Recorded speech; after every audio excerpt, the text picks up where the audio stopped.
that you do get quite a number. That's right. Yeah. So. And just for your information, in the ministry, we didn't.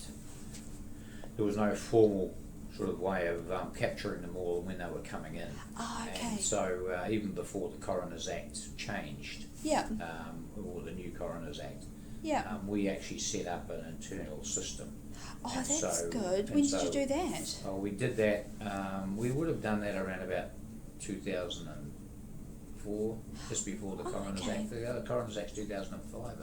2006 came to force 2007. So you so were onto it. We did it just before that. Yeah. And we met with and then once the new Coroners Act came into force, we actually met with Judge McLean. Oh, good. And we've done a couple of times since then, and just to because as I say, we set it up inside my team, but we do the whole database covers all of the modes. So and we've set up a system that we've set us up a system, and that when a recommendation comes in, we have one person that records it and everything else and keeps it a full database of all the coroner's recommendations, and then if there's a recommendation in there directed to the Ministry of Transport, then we have a special spreadsheet and with a cover sheet on it, and we will send that to the relevant manager in the ministry. Wow.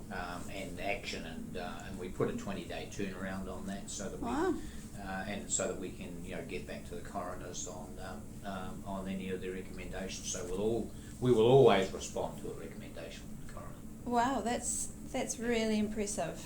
I'm amazed. That's great. Yeah. Wow, because some organisations are organised like you, and others have no system and things just get lost. So that's impressive. So you've actually got, I'm taking notes here, a database devoted to this. Yes. And then it gets directed to the correct person, the manager, and then he or she has 20 days to report back to you, is it? No, back to respond back to the coroner. To respond to the coroner, okay. Sometimes we're, depending on the nature, the 20 days is a self-imposed one, because we want to do that on the, so we sort of we follow an element like, with the Official Information Act request, where you've got the 20 working days, so we try and work on that same principle. That's wonderful. Wonderful. Yeah, impressive.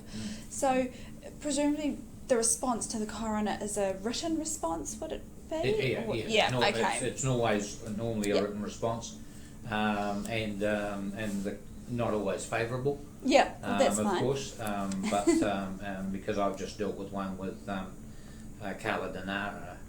Oh yes, Palmerston North. Palmerston North, and on skateboard stuff, and and she'd referred to my previous reply.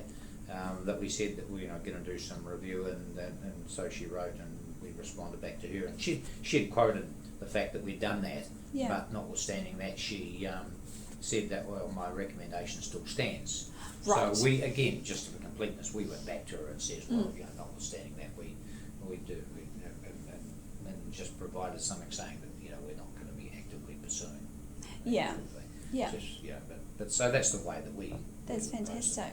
Yes, well, of course, when you respond, you don't have to agree, of course. No. It's just great But we would never say no, and that's it. We would say no because. Because, exactly, yes. Yeah. So I'm assuming, but I'll ask the question anyway, if the government wanted to introduce a mandatory response regime, presumably Ministry of Transport would be fine with that, because you're effectively doing that anyway. Absolutely, we wouldn't really make any difference to you guys. We made a submission on the coroner's review. MOJ. Yep. And we said in here that we're where it talks about the recommendations that where it might be in our response. We actually agreed that we happily we agree with responding to the recommendations. Yep. And you're doing it already. Yeah, and it says we operate a tracking system of our coroners to ensure we would, but we did say that we would not support any move to make coroners' recommendations binding on agencies or government. Absolutely, not mandatory implementation. Yeah. But we totally And we said, is it reasonable to expect the responsible agency or minister to formally respond to recommendations? So we accept that point on that basis. Yep. Yeah, fantastic. And it sort of makes sense, doesn't it, as a public organisation, all the principles of accountability and so That's on. Right. That's right.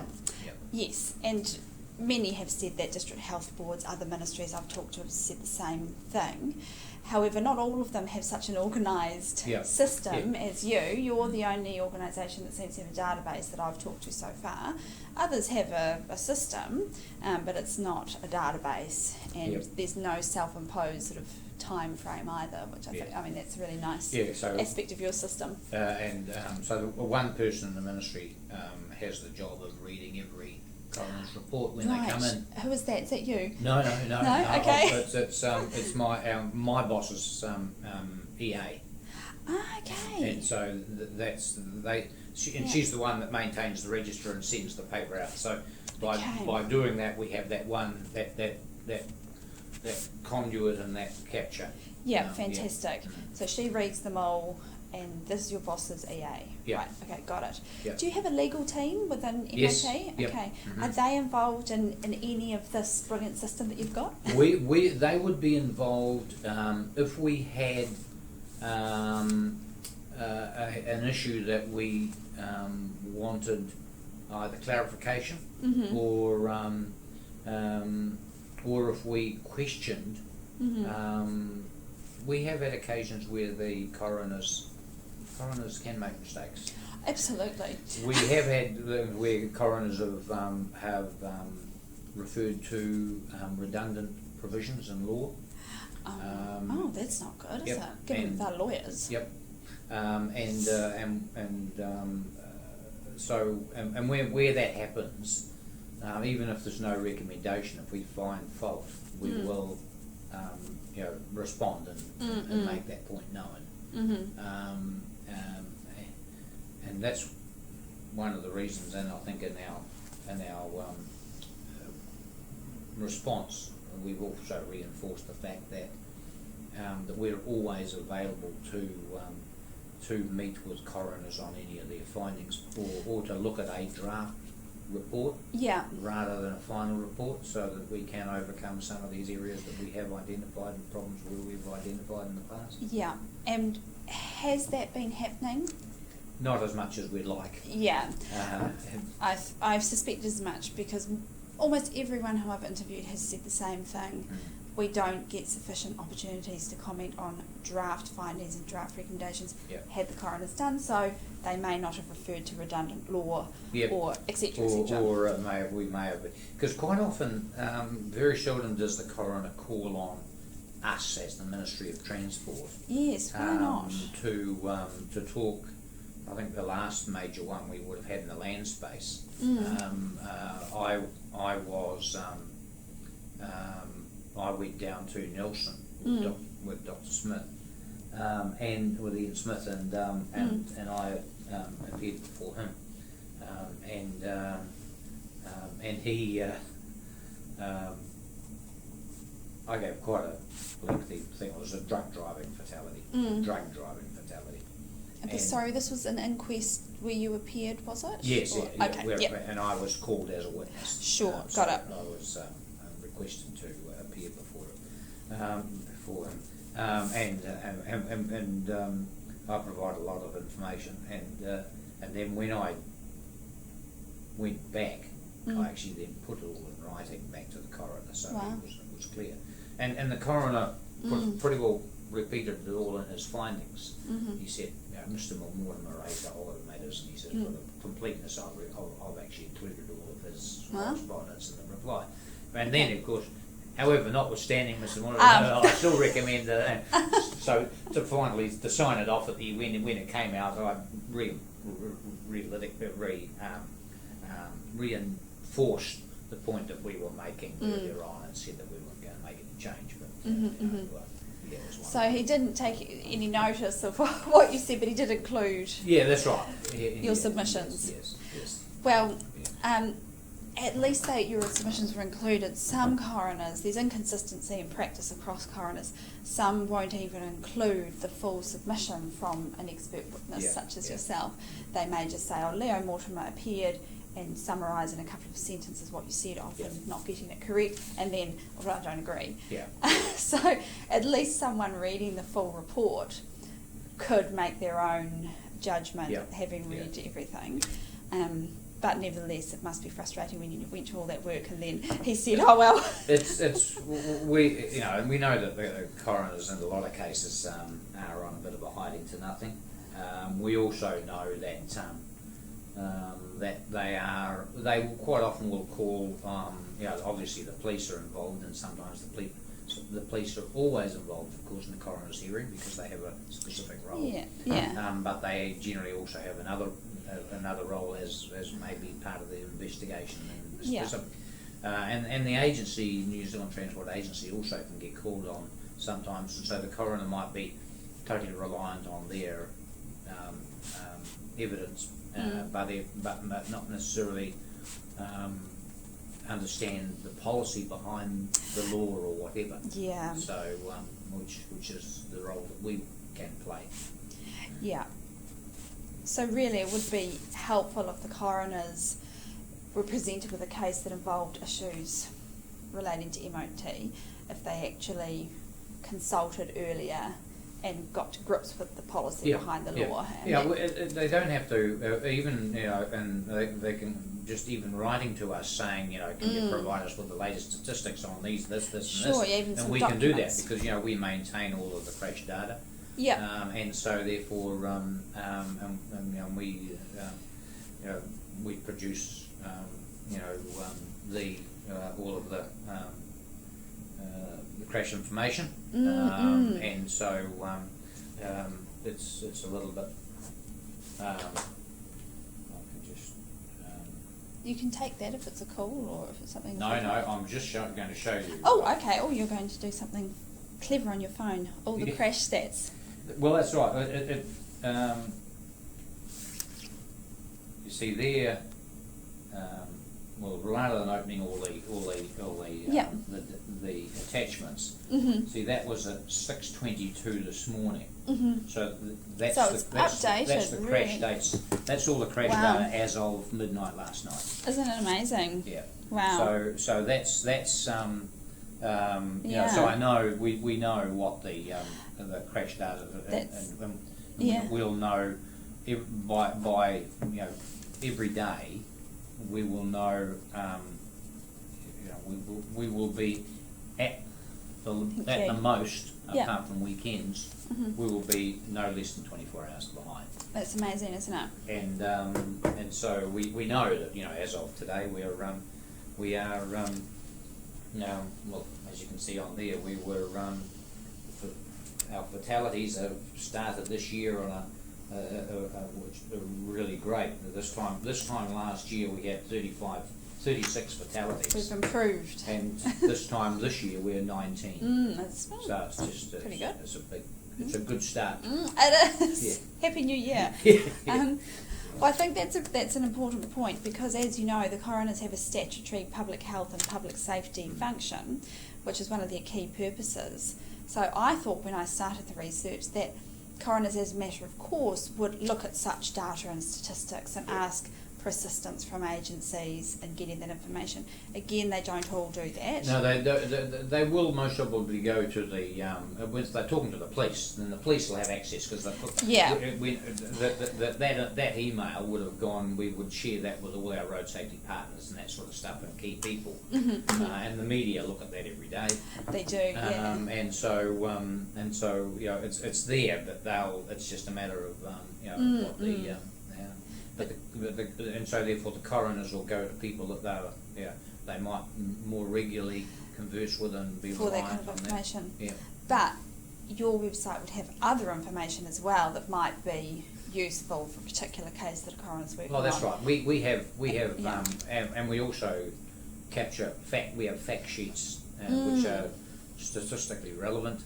Fact sheets on a wide range of issues on our website, and they're updated all the time, whether it's motorcyclists, whether it's seatbelt issues, whether it's fatigue related, whether it's drink driving, high risk drivers. There's fact sheets on our website all the time on those elements. Yes. Mind you, the coroners might look at those, and so they might think we don't need to because we provide that information anyway. So.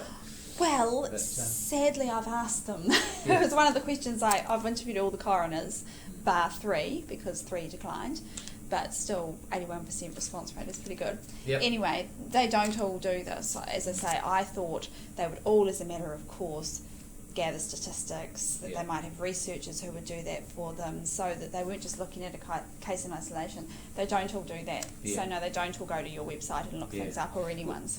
A good example is a couple of years ago, Ian Smith sent me an email and said, I've been trying to get a hold of information, blah, blah, blah, and every time somebody says, oh no, they haven't got it, or you can't do it, or something, and I've been to different people and everything else, and I was wondering if you can help. Well, within 30 minutes, we went back to him and said, is this sort of information the material you want? And he come back and he says, that's exactly what I'm after, thank you very much. As I say, we did it in 30 minutes, and we'd been trying ages and ages to try and get this data, and he came back immediately and said, that's exactly what I've been after. Wow, so since then, I hope he's been going back to you. No, well, I don't think so, knowing Ian. Oh no, how frustrating. Dealt with Ian for quite a lot over the years, and he's Nelson on the Nelson lab. So. Yes, well, I've heard this from other people, I have to say, and about other coroners too. Yeah. The coroners do have a thing called a bench book, which all judges have, and they can refer to it, and there's information in there about different agencies and their roles and so on. Seems to me that this kind of information could be in there to tell coroners, contact the Ministry of Transport if you want this kind of data, email Leo or whatever. Because trust me, a lot of them won't realise they can do that. And if they do, like Ian, they often forget or don't do it. And I think that one of the things in our submission that we made was, I think we made the point that we can be more helpful. We have appreciated the opportunities that we have had thus far to meet with the Chief Coroner to discuss issues. At the invitation of Chief Coroner, a representative from the Ministry also attended the Coroner's Conference to provide a demonstration on alcohol interlocks, which we introduced that. And we regard these invitations and attendance at conferences as very useful opportunities to discuss issues of mutual interest. And we would like these opportunities to continue. And I think and that's the sort of thing that even if it was like at the conference, we could sort of go and give them a presentation annually about the most recent set of key data, facts or whatever, and trends and things like that. And so absolutely. And that we're I'm happy to give you a copy share a copy of our submission if you haven't seen their submissions. Fantastic. I haven't seen that yet, but I think MOJ eventually will make them all public. They usually do. But if you've got a copy, awesome. Yeah, well, you take that copy. Fantastic. It's just excellent. Thank you. Yes, that's a really good idea, and many organisations have said that. Either we've done a presentation or we want to do one, and can we continue to do so. And I also think getting the information in the bench book as well, because you know what presentations are like. Sometimes people get all excited at the time and then sort of forget about it a few months later, but if it's in the bench book, people can refer to it, and the coroners hopefully won't forget. Well, we're trying to pride ourselves on responding efficiently and effectively, and so that we don't leave things hanging. And so, because after all, a lot of things you can deal with them now, and it only takes you 2 or 3 minutes. So therefore, do it now and get it out of the road. But it's because at the end of the day, that sort of 10 or 15 minutes could save several hours. Absolutely. What about adverse comments? Has the Ministry of Transport ever been subjected to an adverse comment made by a coroner? I guess, depending on what you would class as an adverse comment. That's the question, isn't it? Yeah, that's right. Because we've certainly had where coroners have sort of not accepted our decision, and that's to some degree fine. It's ministers and select committees and Parliament don't always accept our position either. And so therefore, we're not the we don't pretend to be the absolute experts on everything anyway. So so that's fine. But I guess that there've been a couple of times where they've sort of challenged our decision or questioned our thing, but I wouldn't put anything in the adverse, sort of space. I see that as something where they've totally sort of where we're totally at odds, and I see that as a slightly higher sort of mark than just disagreeing with a position. Sure. Because that more or less implies that that an adverse comment like the ministry has been lax or something like that, or failed to respond or take this issue seriously or anything like that. And I don't think that we So that hasn't happened. Okay, because if the coroners do that, they are required by law to let the ministry or the person to whom it's directed respond beforehand. Which makes sense. It's a natural justice issue. That's right. But sadly, there is often a question in coroners' minds about what constitutes adverse comment, and sometimes it has unfortunately happened where they've made an adverse comment and the agency hasn't been told about it, and they've been phoned by the media and been surprised. So this has happened to Pharmac, it's happened to some district health boards, and they haven't been happy.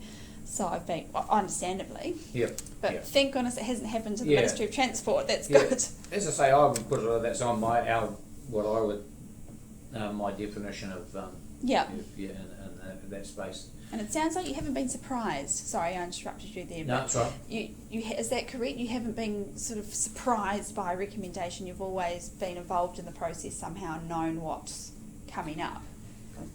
We haven't always been involved in the process. Okay. I think that when I say haven't been surprised is that with the coroners and knowing what we've gleaned over the past, nothing surprises us.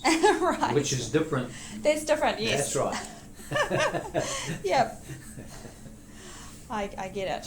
So what I mean is, have you ever, for example, not known a coroner was investigating something that related to the ministry, they have been found out about it by surprise? Absolutely. Right. Absolutely. Through the media There's two elements about that. Is that one, we'll find out quite often about a coroner's a request from the media. The media, and that's one of our criticisms, I think, of the process, where I think that I think in that letter we make reference to two elements of the way that the Transport Accident Investigation Commission carries out its investigations. It's another independent authority. While it's in the transport family, it's independent and reports directly to the minister, not to us. And it's a no blame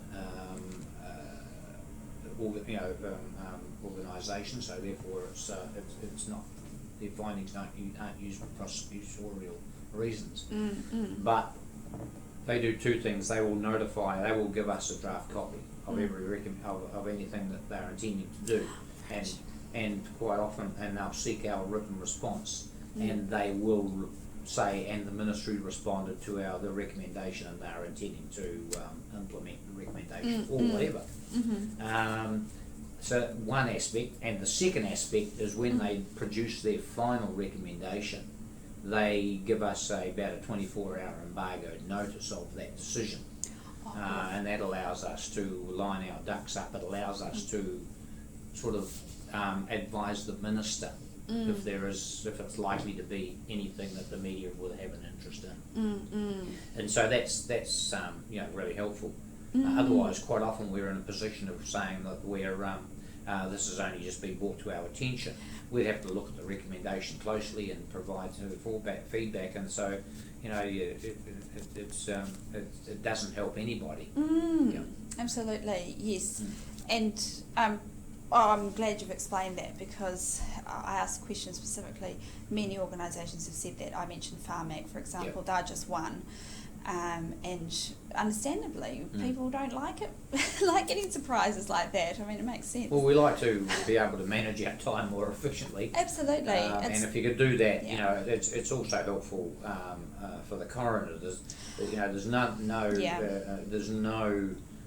nobody wins when you know the coroner is when the media is sort of only really trying to deal with one side of the story. Absolutely. And they're you know, they're pushing you and they're pushing the minister, and the message often gets skewed. That's right, it can do, or else you end up with a flaky response, which you know, which is very much.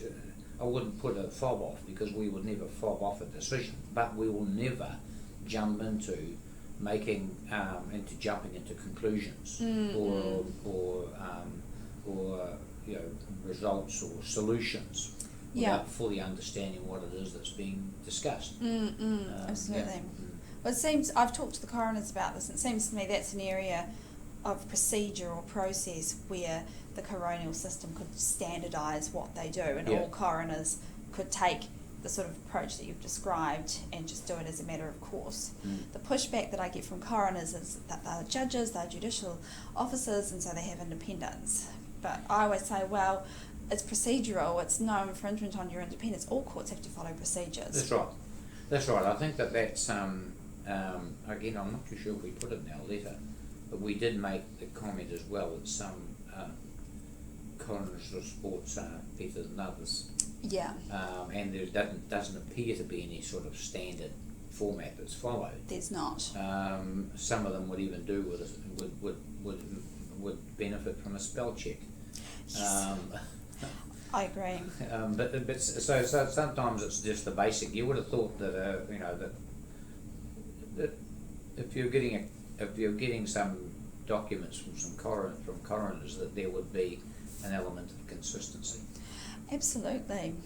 No, sadly there's not. I assumed there would be when I started the research, but no. And having read 5 years worth of their decisions, there's not even consistency in the standard written finding. Yeah. They all write them differently. Yeah.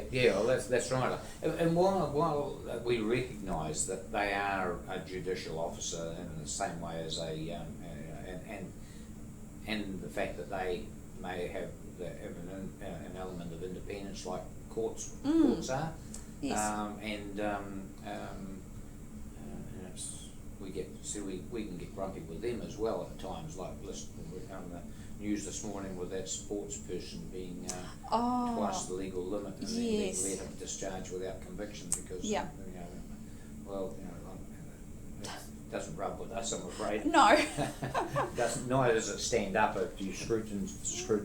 Yes. But we recognise the role, and we would never publicly criticise a judge, nor would we publicly criticise the coroner. If we felt strongly about it, we would write to the chief coroner, Judge McLean, and we'd say that we express some concern. But we would do that in a fully separate and sort of more restricted sort of way. We certainly wouldn't be. In some cases, depending on how we felt, we would most probably just asked to go and have a chat with the coroner. One of the advantages we do have is the coroner is just down the road. Absolutely, that is good. And the Chief District Court Judge is just in the building across the road. Oh, handy. That's right, and we try and communicate with them as much as we can on that basis. And I think it's good if that consultation can happen before the formal findings come out, because of course then the coroner will say, findings out, I'm functus, it's over, I can't now communicate with you about it. So it needs to happen before that. Yes. And in any event, I still think, even though they are independent, we're not asking, we as in me as a researcher, when I say to them you should be consistent, I'm not saying that goes to what they write or their decisions. We're just talking about things like your spell checks, formats, standardisation and procedure. That's right. Yeah. Really, all Yep. judges have to do that. Yeah. Then Yeah, they that's can right. still write, we don't agree, or I recommend this. That's right. But That's right. And, it's not and I really think radical, is it? no, it's not. No, it's not. But you know that it's just it's just a consistency, as you say, consistency of format and presentation. It's Yeah, exactly. And procedure. Format, Yeah. presentation and procedure, I That's think. right. Yeah. Yeah, that would be helpful to everybody. It would be helpful to organisations, and I think it would be helpful for the coroners too. Yep. Yep. Yeah, everybody is very busy. We will look at things and say if there's a recommendation, and sometimes you can go to the recommendations or the brief findings of the document, and then your recommendations. And so if you're saying, right, well, is this something that's going to be direct for us? And if you can do that, if there's a substantive report, then it saves you having to read the whole lot. Exactly. Especially with the person that's doing it when that comes into the ministry. Yeah. Rather than have to read, but now you've virtually got to read from start to stop. The whole thing. Yeah. Because just to make sure that there is nothing in there that's because we will look at the recommendation, even if the recommendation says that we recommend the NZTA do something. You or still the look police, at it. We'll look at it because they might have direct saying, and we've had it. Might be the wrong place. That's right, because especially if it's talking about the law, changing the law, then that's our role, not the agency's role. They are there to, like the police, they're there to implement the law, not to not to manage it. That's another issue, by the way. Coroners. I'm trying to think of the right word. I'm not sure. I haven't done all the numbers yet, so I'm not sure whether I should say often or sometimes. Yeah. But they do direct the recommendation to the wrong agency. Yeah. It happens. I hear it from people time and time again. Yes. So, and that's a problem that I'm trying to fix with the coroners. There's a lack of understanding about what agencies do. Yep. And that's why I was interested in all the people ringing up the Yes, NZT. yeah. So I thought that's what the coroners, they have the same problem. Yeah, They don't yeah. know who does what necessarily. Mm. And then once they've found the correct organisation, they're not sure who to talk to within it. Yeah. Which I appreciate can be tricky with right. big organisations. That's right. Yeah. But they could. But because we have, and the coroners know we have our system, Yeah. because we actually discussed it with them and when we were setting it up. Exactly. And so we discussed it, and so therefore, and we have that person. So when they come in, that person is sort of gets a copy of it, so that goes to there. Yeah. So if there was an issue, they know that we can ring up Amy and find out who we can talk to about that So particular it issue. should be easy with you guys. That's right. I guess That's the right. problem might occur because there's not necessarily communication between all the coroners. Yeah, that's right. If you're dealing with Wellington coroners, it might be fine, they might know, but if you get a case, say, where the Dunedin coroner has to work with you, it doesn't happen often, but every now and again the chief coroner will redelegate. Yep. He might not know that you've got this great system and Oh no, that's right. who to That's contact. right, and we know that the coroners, like with Palmerston North, where we communicate. I think sometimes you can communicate with Mr. Smith, and you can talk to him on a case today, and then he will deal with the case tomorrow, and he'll forget that link. Yes. So that's something. Yes. Yeah, you think, I spoke to him last week about a previous one, and now he sent it to somebody else, So yes. that's I've noticed that, and I've talked to the coroners about that when I've noticed them doing that, and I've been thinking, how can that be stopped? Yeah. So I came up with the bench book, but of course that relies on them actually consulting the bench book. Sometimes they forget about that too. So I haven't really come up with a good solution, to be honest. Have you got any ideas? Yeah. How do you fix that? Yeah, it's a little bit like years ago when we the Law Commission used to have the role and tasked with. Oh yes, I used to work for the Law Yeah, Commission. setting the court's procedures, the manual, what do they call them, guideline. That's right. Yes. Prosecution guidelines, weren't Yep. they? Something Yep. like that? Mm-hmm. And we used to, they used to send it to us for while they were being done, and because it was fortunate they were also in the same building as us. They were in this building for a while. And we're in a nice building now. Well, I left them recently, but I thought this building was quite nice. this is a nice building, but their building has beautiful views over the water. Have you seen it? No, where are they now? Featherston Street. Oh, right. And they look right out over the harbour. It's beautiful. Yeah. Well, when Sir Geoffrey was here, when it was here, Sir Geoffrey was. Oh yes, so he's left now. Was charged. He's Warren's. Is Warren leading it? Warren, yeah. He's left actually. Yes, he's now gone to police. Oh, okay. So it's Judge Hammond is the president now. But Warren was fantastic. I worked with him for ages actually on a review of the Coroner's Act. He was great. Yeah, no, we and I've dealt with Warren on the things and Professor Burrows. Burrows. He's also he's a lovely man. Yeah. Because they all had strong views on tertiary legislation. I think Warren always has strong views, actually. But and of course, as I say, I'm a Nelson lad, so Sir Geoffrey was he's a Nelson lad, and we're both Nelson College old boys. So so we've always had that. Got endless energy, that Sir Geoffrey. It's incredible. Yeah. He's gone. Yes, and a lot of people like me moved on when he left because he was just so fabulous. It's not that the new president's not, but you know how you sort of move on when other people leave who you've been working with. Yeah. So anyway, sorry, we digress. No, but those so you had that problem. Those guidelines it was really quite good because of the fact that we used to have input into those, and that was quite helpful. Yeah. So the coroners could theoretically have, say, some guidelines or some practice notes or something. Is that? Well, I think that like you're talking about the bench book. I guess it's the same as the old sort of guidelines, sentencing guidelines that we developed. I don't know if what the judges use nowadays in that particular area, but now obviously and if there was any sort of contribution that we could make to their bench book or whatever, and again we'd be happy to assist in anything that makes life easier for them. Because hopefully anything that makes life easier for them will make life easier for us. But that's right, for everybody else, correct. Well, some jurisdictions like Queensland, for example, they do have guidelines for coroners, exactly what you're talking about. In New Zealand, we don't have any guidelines for coroners. Sadly, I've talked to the coroners about whether they'd like to do that in Ring. The other option is the chief coroner can make practice notes, write them. Other coroners have to, quote, have regard to them. But the chief has only written one practice note.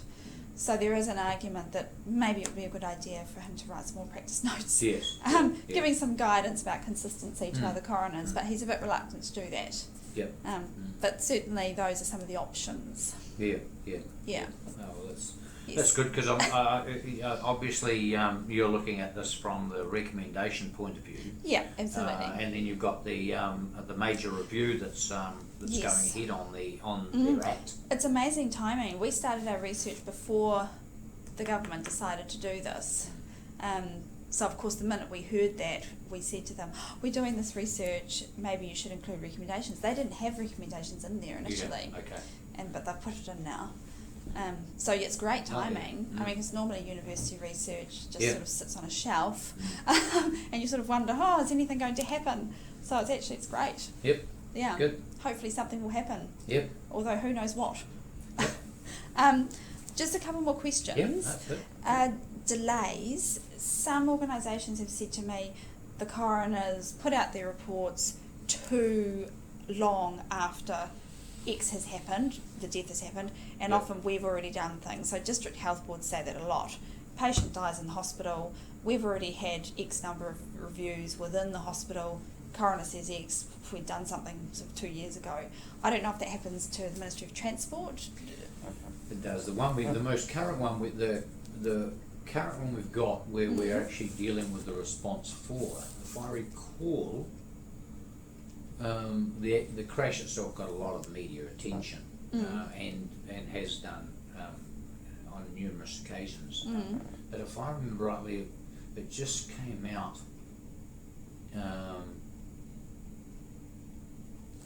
It must have completed at the end of last year, but I think we only got the report this year.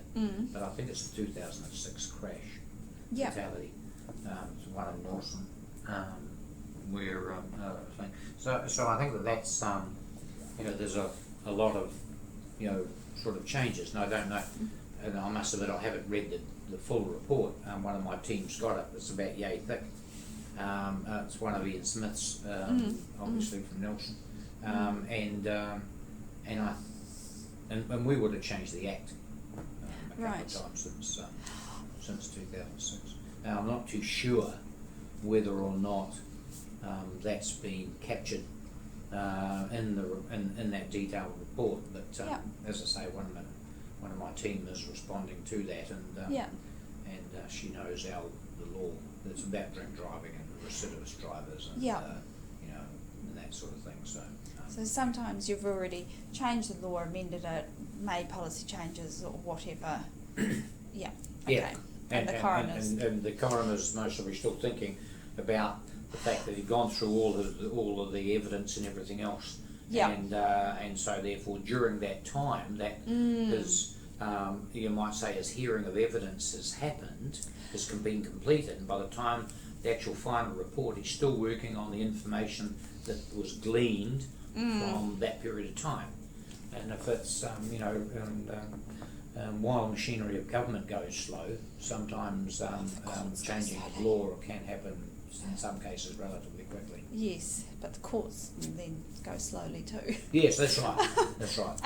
That's right.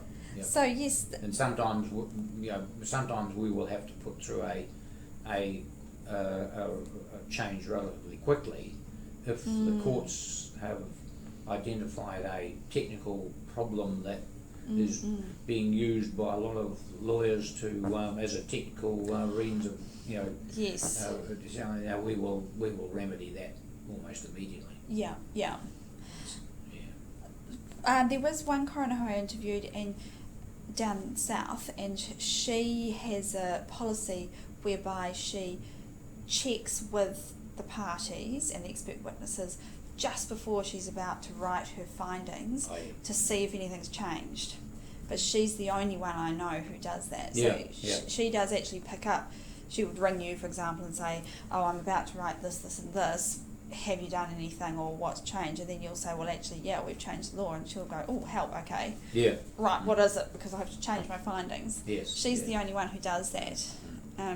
Yes. Which would be because that. Otherwise, it's the report, as you say, it's redundant. It's redundant, and it becomes while we may not have necessarily changed the law to the satisfaction of the coroner. Notwithstanding that, the fact that the law, could well have changed is important. So maybe coroners, if there's a long lag time, should be doing another check before they write things up. Like in the particular case, the Snelson one, during that time, the penalty for reckless or dangerous driving causing death or anybody, the prison period went from 5 years to 10 years, and that sort of thing happened, and so there was a clear message I mean, that's really important.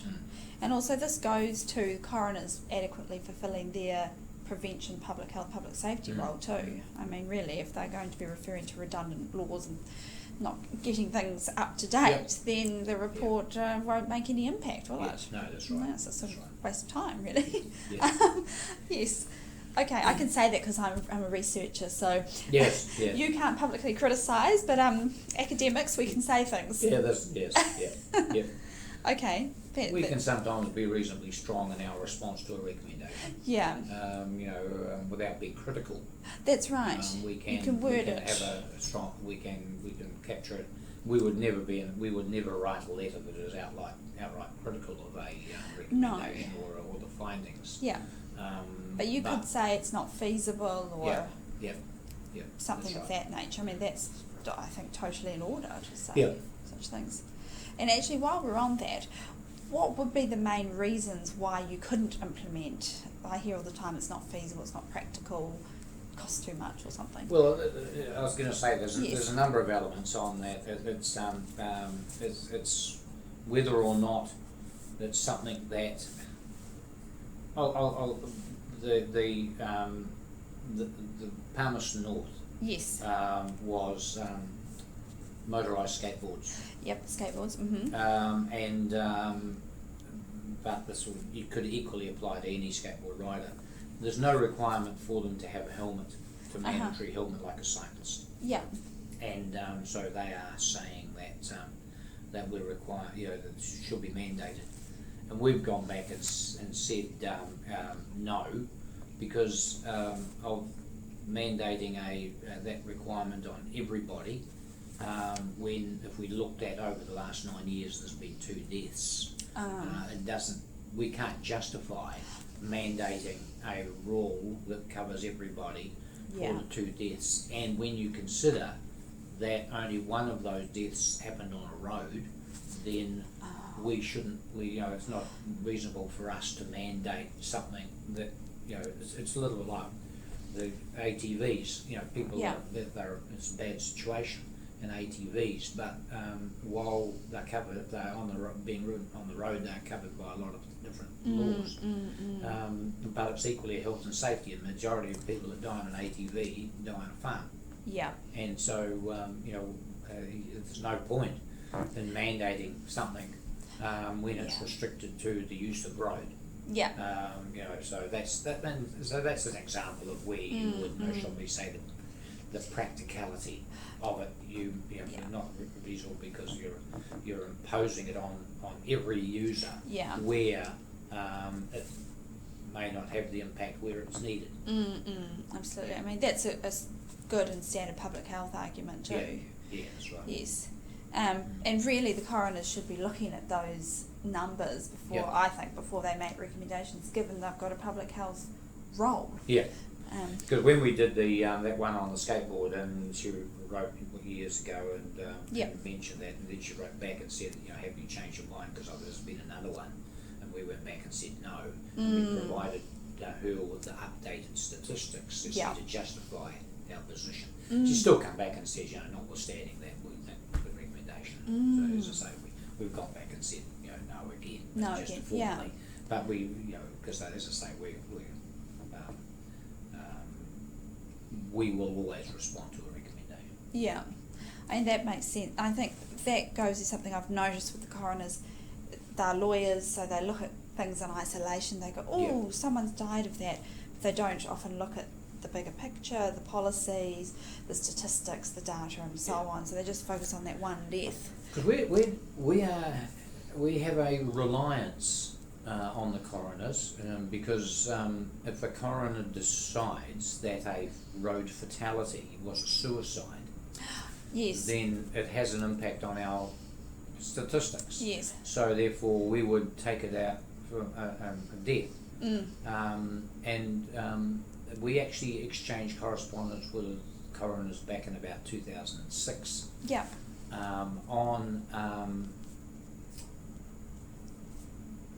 Might have been a little bit late in that, because I think it might have been with Justin McLean. Anyway, on what definition do you use? Because when we record all our deaths, we use definitions that are consistent with OECD and world ruling, so that we are also consistent in the recording of our fatal fatalities with international jurisdictions. And so therefore we have a difference of opinion. So we wrote to the coroner and says, we don't think that, and so they came back, and it was a good, and they made it clear that we make the decision, and this is the decision, and this is the definitions that we apply. So it was come back on that basis, but so it was a good, useful exchange of information. Yeah.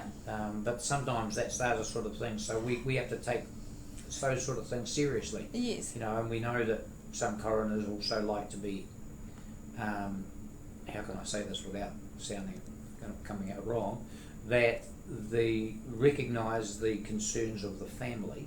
Yes. And so therefore their findings will be, shall we say, consistent with the, with an element of compassion is taken into account when making their decision. So it could well be that if we talked about suicide rather than a deliberate, it may come back to an accident or and that sort of thing. So that's why it's really important for us, because if the coroner makes, and that's another problem, if the coroner makes a decision 2 or 3 years later, we're having to back adjust our records. So that's another key point. So you have to back adjust your records, and it can skew the statistics because of the different definition applied. That's right. Yeah.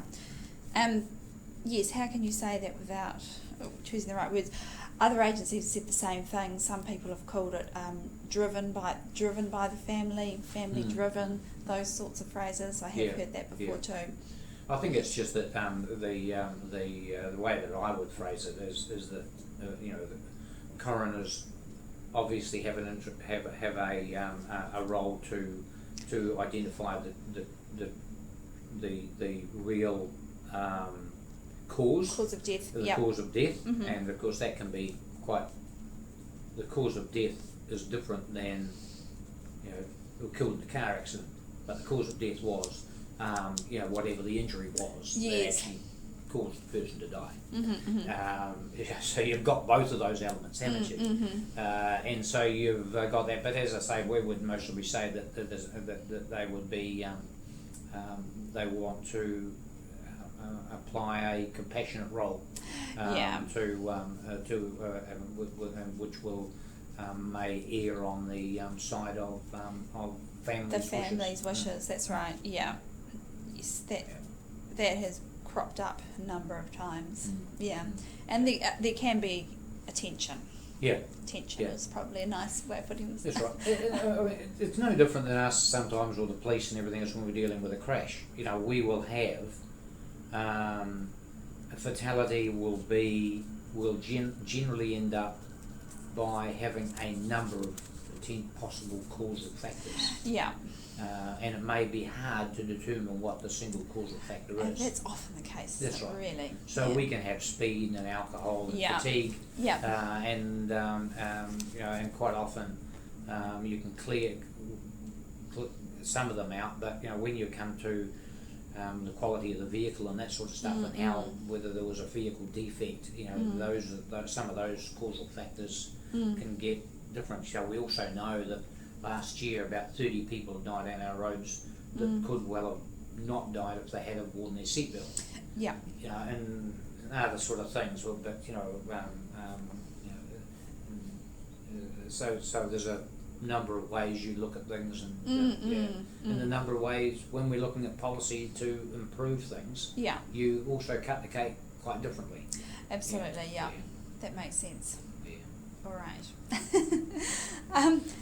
I have 3 more questions for you. Have you got time for those? I've got a meeting at 10 o'clock. 10 o'clock, all right, so we'll be quick. We've already talked about this. It's an internal meeting, so. Oh, good, excellent. There's the clock there. Yep, a few more minutes.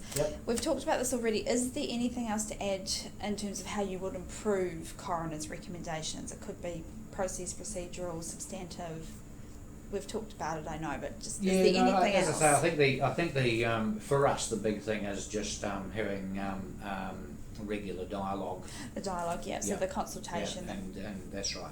I think that's we're happy to do that on a case by case basis or a general basis, as a. Okay, brilliant, excellent. And the coroner's role, we've talked about that as well. So establishing cause of death and prevention and so on. Is there anything else they could be doing to fulfil that role better, or perhaps do you think that they should have a completely different role? No, I guess it's not. Based on what we know, I think their role is most probably what our understanding of what their role is relatively clear, I think. I've never looked to see whether or not their role is consistent with other coronial investigations, but as a researcher you most probably have. Yep, that's why I'm asking. Yeah. After all, that's the sort of same thing that we do here. Yeah, exactly. And you'd look at it and say, well, is it consistent on a, is the process international best practice and those sort of things? Exactly. And so on the basis, we would mostly say we don't have a problem with their overall objective, because we would assume that that's to meet those two elements of causal factor and any measures that possibly could be implemented to, to avoid a repeat. Yeah. Well, just so you know, many coroners and other similar jurisdictions have the same role, preventative function and cause of death. However, there are jurisdictions where the coroners have been stripped of their preventative function on the grounds that they can't fulfil it adequately because they're lawyers. So they just do cause of death and inquest and so on. That's it. Yep. In the United States, some states have medical examiners who are doctors, they're not lawyers. They almost act like pathologists. Yes. Quite a different system. Yeah. Yes, that's right. Yeah.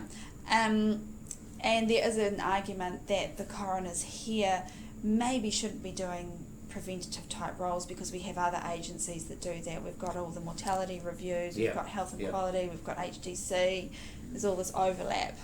So that's also why I was asking. I guess the only other element that we talk, and you hear them talk about it now and again, is about sort of doing some sort of trend inquiry. Yes. Where there might be a series of events where it's been brought, and the chief coroner looked at that, has looked at a couple of situations like that. Yes. I think in the past. He has, yeah. So he's putting, say, cycling deaths together, that kind of thing. Yeah, he has. He's done that, but now I think he's sort of gone off the idea. Well, that's right, and that's sometimes the problem. They come up when the media gets hold of them, and then and then all of a sudden it sort of peters away, and Yes. So I think that there's an opportunity for that to happen. I guess the question is that maybe they need to think very clearly about whether they should do it before they discuss it publicly. Yes. It would be helpful, wouldn't it? Yes. Yeah. Good thought. Yeah. All right. Last question, which should be really easy for you. How long have you been in this role in the ministry? It sounds like you've quite experienced. Yes, I think that I've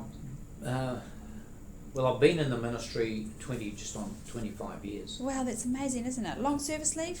Yeah. The person that drafted the reply for me there, that worked on it, she'd been here 26 years. So. Wow. And one of my other principal advisors that's in my team has been here 27 years. So we've got a little bit of experience behind us. Yeah. But I would say dealing with coroners would go back at least 15 years, I suppose. Yeah, that's great. Oh, so you saw the old regime and the new regime. Absolutely. Yeah, brilliant. Excellent. Yep. Where we had to deal with 70 odd coroners, and they were all very independent and I bet you prefer the new regime. I mean, I know the new regime needs to be improved, but it's better than the old one, isn't it? No, that's right. Absolutely. It was horrendous, the old one. Yeah. Okay, well that's it. That's all I Well, have. that's great. Did you have anything else? No. I think we've been quite thorough, haven't we? Yeah, no, it's been really good, and as I say, I think that some of what we've covered you'll most